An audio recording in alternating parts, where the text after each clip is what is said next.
Kalau kamu pernah mengalami kejadian aneh di gunung, coba tulis di komentar.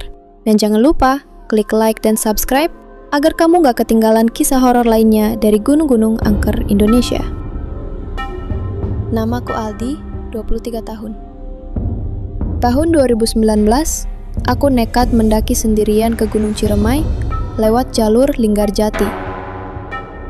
Ini bukan pendakian pertamaku, tapi mungkin yang terakhir.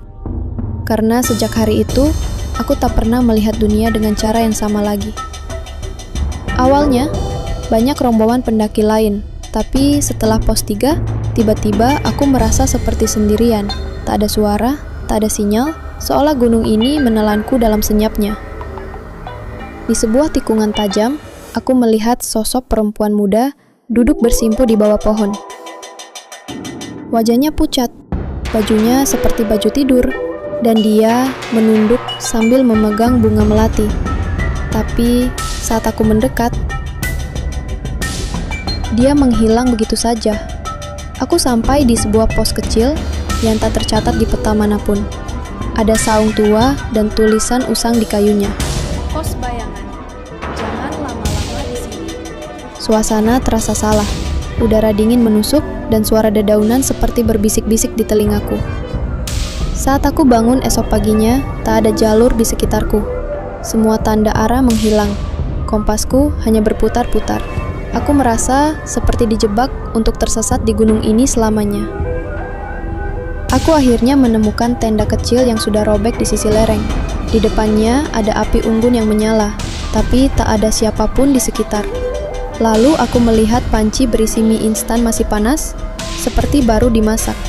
Di dalam tenda itu, aku menemukan buku kecil lusuh berisi tulisan tangan.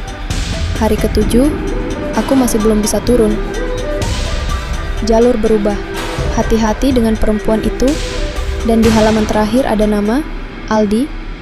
Namaku sendiri. Kalau kamu pernah naik ke Gunung Ciremai, cerita ini akan membuatmu berpikir 2 kali untuk mendaki sendirian.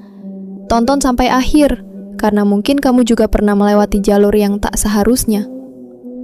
Malamnya, aku mendengar langkah kaki mengelilingi tendaku.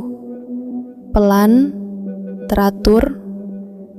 Aku mengintip dari sela resleting dan kulihat sosok wanita bergaun putih. Rambutnya panjang, wajahnya menempel di sisi luar tenda, tersenyum padaku. Aku lari tanpa arah, tersandung, jatuh, hingga aku tak sadarkan diri. Saat bangun, aku berada di tempat yang datar, dengan banyak batu nisan kecil tak bernama. Di kejauhan ada seorang kakek berjubah hitam memanggil namaku. Kakek itu berkata, "Kamu belum mati, tapi jiwamu hampir terseret. Kamu masuk ke jalur yang seharusnya tidak bisa dilalui manusia." Ia menyentuh dahiku dan semua pemandangan itu lenyap. Aku terbangun di pos 2 dengan tubuh lemas. Beberapa pendaki menemukanku tak sadarkan diri selama 2 hari. Anehnya, aku turun bersama kelompok yang tidak aku kenal, dan mereka bilang aku pendaki terakhir yang naik minggu itu. Setelah turun, aku mengecek kamera.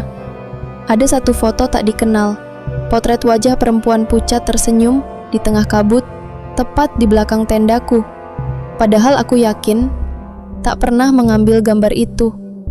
Seorang warga lokal bilang di jalur itu memang ada jalur bayangan yang muncul saat kabut turun. Katanya, itu tempat roh penasaran yang belum diterima bumi dan langit. Mereka suka membawa pendaki yang sedang patah semangat atau sendirian.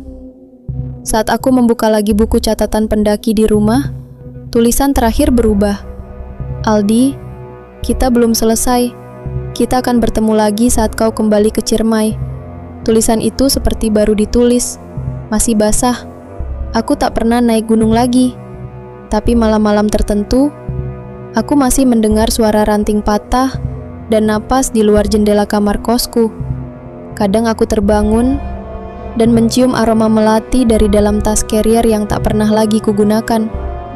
Gunung menyimpan banyak rahasia, dan mungkin kamu salah satu yang pernah disapa oleh mereka yang tak kasat mata.